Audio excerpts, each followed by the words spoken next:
these amazing people that come in, they all have different life experiences, and they have different discipline, and they have different habits and rituals and things that show up in their personal life.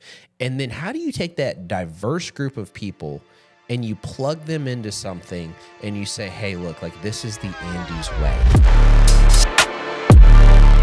Welcome back to episode 2 of the new series. We're doing about our core values. And today we're going to talk about, I think it's my favorite core value because it's something I struggle with. And so seeing it on the wall is like, I need to do this better, but this is consistency. And it sounds simple, but in my opinion, it's probably one of the hardest ones to do, but it's something that I need to get better at. So it's my favorite. So tell me, why did you write consistency on that Post-it note 5 years ago? Because I wanted to build the best roofing company that ever existed. And whenever you want to help homeowners, every outcome, you can't really control the customer experience unless you have repeatable outcomes. And this is like way down in the weeds. So like I went to college for management, but supply chain management I should have done as my minor. And it was basically like we've got to get like failure rate to parts per million. Like we don't fail because we do the same thing every single time. And every successful company is built on processes and procedures, because if you leave it up to human imagination, they will go off into left field every single time or whatever and do like something different. And then the next time they encounter a similar situation, they'll do something else different. And then we have nobody we can hold accountable. And then we don't have something that we can scale. And so even at the very beginning of Andy's Roofing, I mean, we just talked about apparel, but it's like, hey, look, if everybody looks the same and we train them the same, they go through Andy's University, and then they are taken out the other side and they all walk, talk, and do the same things. And then we plug those amazing people into a process to where they can just focus on doing that particular part every single day consistently. Then it is in the homeowner's best interest. And I wanted to build something that was only about the homeowners, because if you put homeowners first, or if you just put people first, like usually it always comes back to you. And for me, it was like, if I've got all these amazing people depending on me, I want to make sure that we take care of them and we build careers for these people. And the only way, in my opinion, that you do that in a service business is that you put the homeowner first. Yep. And so everything that we do, we want to do it consistently. That comes into how many times a week that we have training meetings, how many times, showing up on time consistently, doing all of the little things consistently. Because how you do anything is how you do everything. And if we're not consistent, like I gave this example before, but if we have from point A to point B and we're trying to get to point B, and we're going this way, and then it veers off left, and then we're going this way, and it veers off right, we're probably not going to get here. So what we want to do is we want to document every part of the process to get to here, and then we want to make sure that everyone does those things and doesn't veer off and do their own thing over here or doing down there, because this end goal is customer experience, like 120%, like just the best experience, the best possible anything that they could have, is because we did something consistently.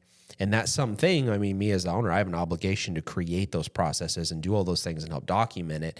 And then that builds a better customer experience. And so I wouldn't say I don't put up with it, but I am very adamant about people doing these things a certain way. Like I say, like showing up on time. Like if you are late, it is not acceptable, because that homeowner did not get the experience that they deserve. They took off work and like they didn't get that amazing experience. So like we don't want to be late. You show up consistently. And then when our project representatives, like they come out there, we want the experience to be as consistent as possible. And so they don't get to just walk up. We call it bonding and rapport when you talk to a homeowner and get to know them and everything. Like you don't get to spend 4 hours with that homeowner just talking about anything. Yeah. Okay. Like we love our homeowners, but it's called overstaying your welcome. Okay, like you didn't call me to be buddies. You called me because you had a roof leak. And so part of our process is that I really like you, Mr. Homeowner, but I want to make sure that you get taken care of the best possible way. Because after I leave, I want you to have a great experience, but then I want to fix your problem. Yeah. And I think that's the hardest part too, is whether you have 6, 7, 8, 9 sales reps, each one of those is a different, we use the DISC assessment, different DISC, different personality, different style.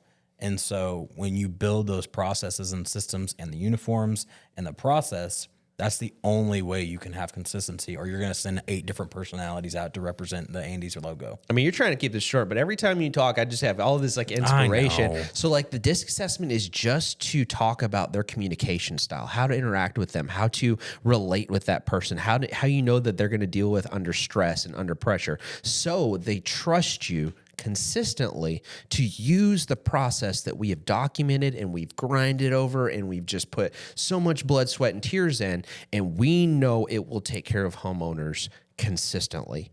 And all of that stuff is just like, I don't know. I wake up every day, like I've got on my dry erase board at home, just like I want to be the best every single day. Like it comes from a place of humility, and it's just like there's no ego in it, guys. Like if you're wrong, you're wrong. I don't take myself very seriously, as I'm sure you can relate with my golf game I'm trying to perfect. Man. Like if I get too serious about it, I mean, because I suck so bad, it's gonna be a bad day. And so like this, don't take yourself seriously. And it comes back to like these amazing people that come in, they all have different life experiences.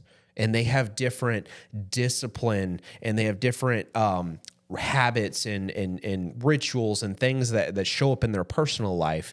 And then how do you take that diverse group of people and you plug them into something and you say, hey, look, like this is the Andes way. This is how we do this. This is how we take care of homeowners consistently. It takes a high degree of trust, but then 2, it needs validation. So it is our job, because we do ride-alongs. We have like our sales manager, he goes out with these guys and they get to see the interactions through the Andes way, which is what we call this process or this way that we do things. They get to see the validation from the homeowner that when you take care of homeowners this way consistently, you will be the best. And by association, these amazing people that come in, when they follow the Andes way, this process, this pattern of behaviors, this documented way that we do everything, then you can be proud. I mean, remember, I used to get upset because it was just like, people would be like, yeah, I work for Andes. And I'm like, no, it's Andes Roofing. And then you told me one day, it was just recently, it was just like, you should be proud of the fact that it's not Andes Roofing, it's just Andes. Like they work for Andes. And it's like they are Andes.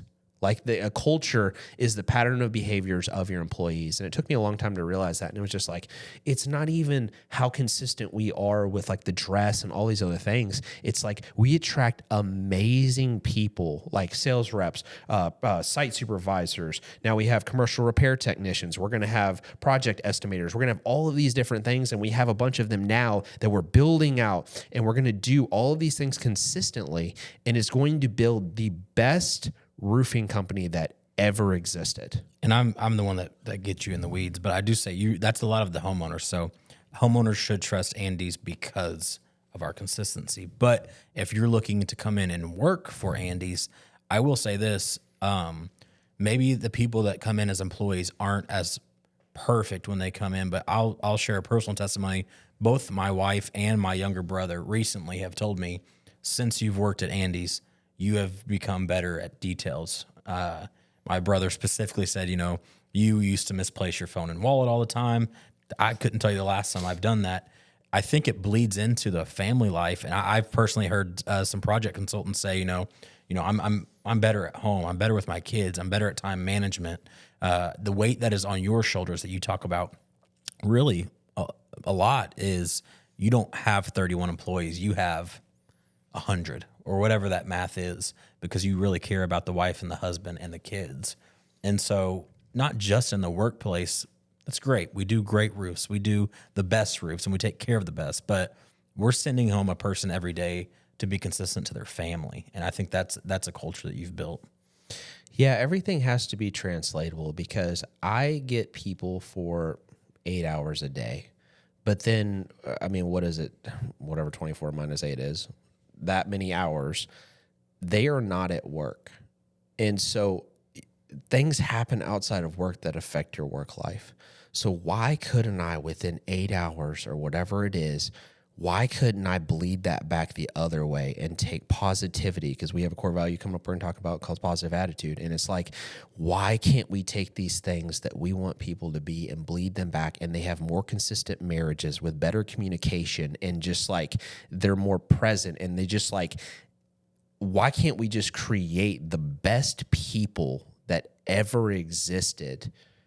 And just by association with Andy's Roofing, like, they can be proud that they work here, but then they go out into the community. Like, I want somebody to work here that goes and changes people's tire on the side of the road for them and takes care of these people.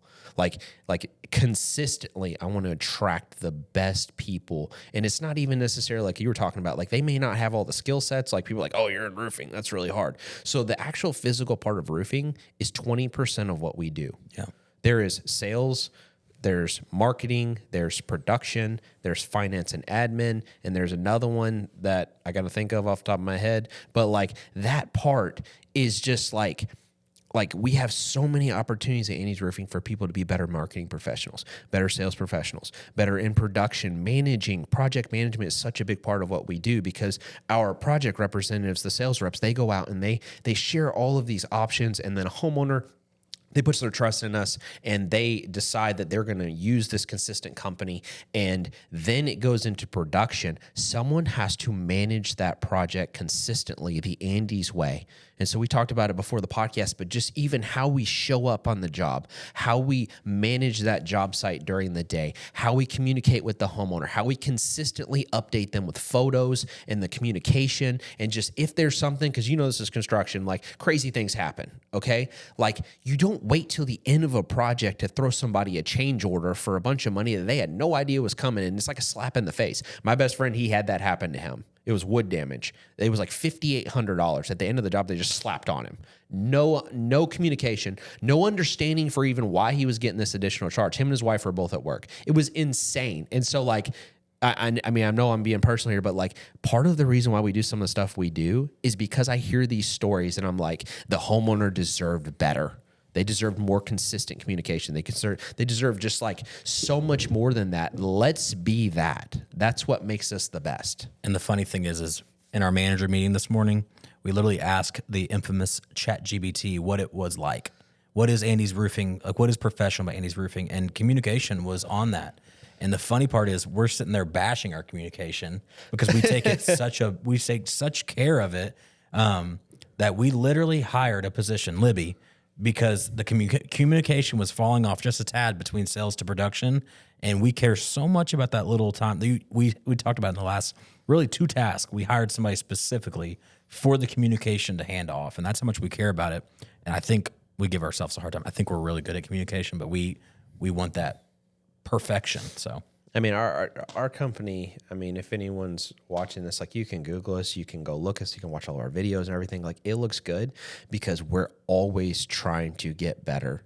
I mean, it's one of our core values, coming eager to learn. Like I just want to be the best consistently every day. Can we add something like Kobe Bryant? It's called the Mamba mentality. So, like, can we take our normal life, those 16 hours or whatever it is outside of work, and can we pull something out of life, out of a podcast, out of an interaction, maybe go eat somewhere and the server did something really good? Can we pull that back to Andy's Roofing and create a better, consistent process with a better customer service experience? Like, all of those things, like, I obsess over it every single day to make Andy's Roofing better. And so, getting what you were saying, like, to me, I'm looking at him like, God, it's all broken. Like, there's this little lag. There was an extra 30 minutes here that someone didn't communicate, and whatever that was. And the homeowner probably has no idea. They're thinking, wow, this is a great experience, and they communicated so well. And I'm over here like, there was 30 minutes that we didn't communicate this, and this should have been done, and we could have been better here. And that is all coming from a place of humility. It's not braggadocious because like I worried about that so much. Like when you deserve the best. And I didn't like we underlined you because I wanted people to consistently think of Andy's Roofing as we are giving them the best, not we are the best. I want to be the best, but anybody that says, "Oh, I'm the best," they're not trying hard enough. Like I want to be the best because I'm trying to be the best every single day. But I'm also fiercely competitive. And so I want eventually, and we may be there now, but I don't know. I haven't got enough marketing research in. I want it to be Andy's Roofing. Like if you use Andy's Roofing, you have the most consistent, best, top of the line customer experience, best products, best warranties, best service, best communication. Like we're here.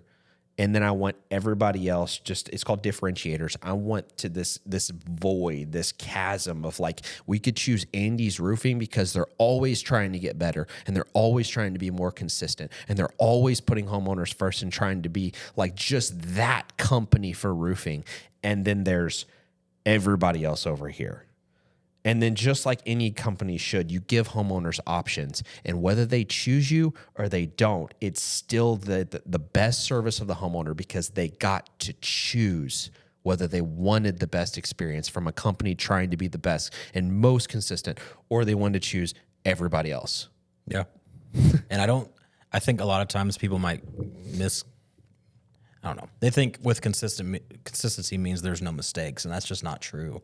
That we will make mistakes, but that's why we have the warranties that back up what we do. We have that in-house repair service that we will take care of you. Doesn't mean we're not going to make mistakes. I think like you talked about like the how many, if you put on 10,000 roofs, one of them is going to have a leak. I mean, it sucks. Like you don't even want to say it out loud, but like we're going to do 1,000 roofs plus this year. Okay. When you do 1,000, and going back to supply chain, like parts per million failure. Okay. So like if we have like 0.01% failure, that's like less than 1%, it's 10th of 1%. You can do the math on 1,000 roofs and we're not perfect. Yep. Okay. And so, economies of scale, like as you grow bigger, you may have an issue here and there. Like we're not immune to it. If any of these companies are out here, if they bash us and it's like, oh, they're not perfect, I'll be the first one to say we're not perfect. But I will tell you, I am trying harder than anybody else to be perfect in everything that we do. And what that means is we document everything consistently. We push it back into our process. We retrain. Like at the very beginning of Andy's Roofing, I said, I want to be known as a training company. Yeah. Like I want to train better than anybody else. I want everybody to have, like we talked about this on the other core value, I want them to have the best equipment, the every tool to be successful, and that when they come in every day, they can consistently just do their job to the highest standard possible for these homeowners. Because when you do that, you'll always have job security because homeowners will vote for you. They vote with their dollars. Yeah. And I think a little bit going into that training is, in the last episode, I did the same thing. I'll vouch for the employees coming in because there are going to be people watching this that want to buy a roof or want to work for us. What does that look like for your, in the EOS, the L10 or your managers?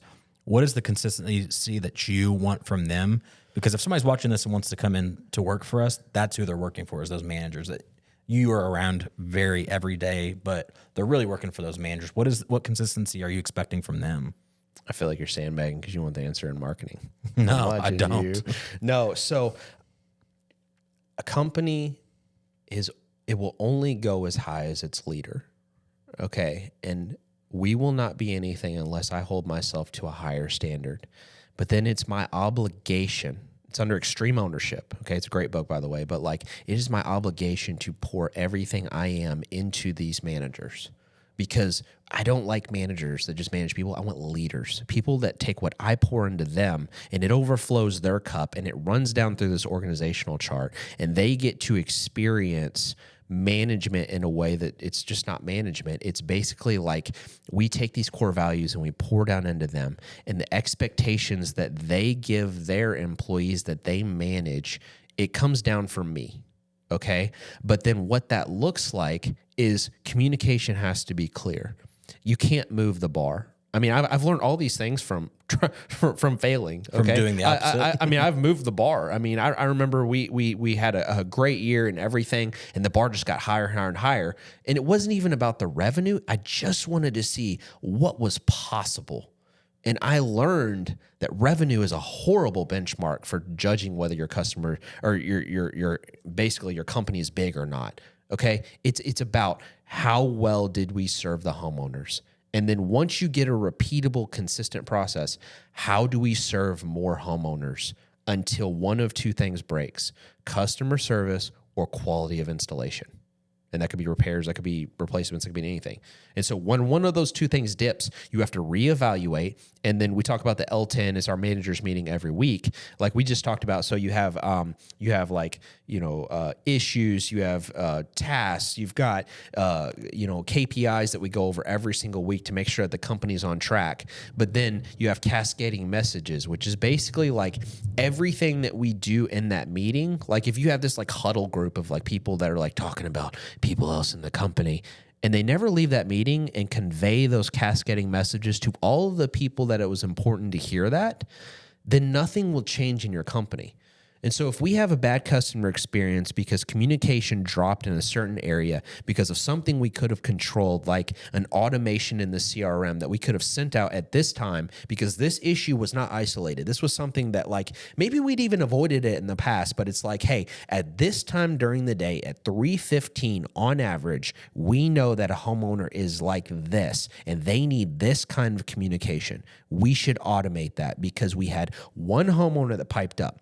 So the kind of stuff that happens in these managers meetings is I take that and our managers take that and we problem solve. And then we leave those meetings and there's tasks that says we need to go back to the sales reps. We need to retrain them that at this time, you need to give this expectation. We need to go back to the site supervisors and say, hey, look, at 3:15, there's going to be an automated message that goes out. Like I want to make sure there's communication before and after that automated message, because like when they get that, they're probably going to have a question. You need to make sure that your point of contact or everything that you're doing is consistent up to that point and after that point to make sure that they get the best possible experience. And all of that, like, I mean, you ask kind of a broad question, what's the expectations? It's just like, man, I want the homeowner to get taken care of so well by these employees that like our site supervisors that are out on jobs, the manager is pouring into them to make sure they have all of the knowledge and the understanding that they need. And so like in production, there's a lot of ride-along stuff. So like sales, there's ride-along after like the first 2 weeks, but then the first 2 weeks of that, there's a lot of terminology. There's a lot of book work essentially in that roofing academy or like roofing university is what we call it. Like, all of that stuff before I let this sales representative go out and talk to a homeowner. We need to make sure that we're not practicing on homeowners. We practice in private and show people in public what we've been practicing. And so all of these things and how well we take care of everybody, like we train and we consistently train over and over and over again. So when we go out to homeowner's house, like we're not practicing the ventilation calculation at the homeowner's house. We talked about that this morning. Like, we want to know that. And so it was brought up about ventilation. So the sales manager, the production manager are getting together. Then they're going to take that cascading message and build a unified message to the sales team, the production team, and make sure that our project consultants are going out there, they're sharing the right information. And then if there's an issue in production and the homeowner, like in this particular case, it was just like, well, we don't like the box fence or we don't like the way the ridge vent looks, those expectations were taken care of from the sales training. Like it goes into the agenda for the sales training. And then also, how do you handle a homeowner and just talk them through what their options are and how to consistently take care of that type of issue. It never ends, man. Like that's, what is it, Kaizen? Like it's just like the part of consistent improvement, it will never end. But it has to have a baseline of what we can improve off of. And so I'm trying to take that baseline, that bar, and just look for new things to make it so much better. And it's 1% every single day, consistently. Yeah, you answered the question. It is, you do hold your managers to a consistent target. And so that way those managers, they have the people that work for them can respect them and know that they're not just pushing papers in an office. There's a higher standard here. So Yeah, I mean, we have to anybody looking in from the outside, like we have KPIs, you have numbers you have to hit, you have different things, but then you don't hire people to tell them what to do. You hire great people that then go research and either have the skill set or know how to get the skill set, and then they come back and they share to you how they got to those numbers. Yep. And then we make it better. And like me as the entrepreneur, as the owner or the janitor or whatever title they want to give me that day, like I am just trying to facilitate learning and growth within a group of people that then takes and facilitates learning and growth with a larger group of people that they manage. And then by doing that, we just take the company and we just grow it to the moon.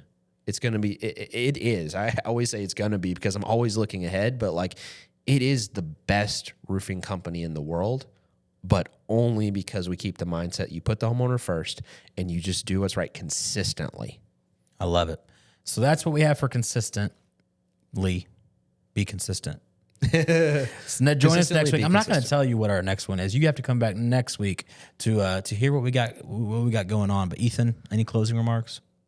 Man, I can't give closing remarks or it would go on. Yeah, I'm cutting them off there. Thank you guys. Make sure you hit the bell so that way you know when we post in the future, and we'll see you next time.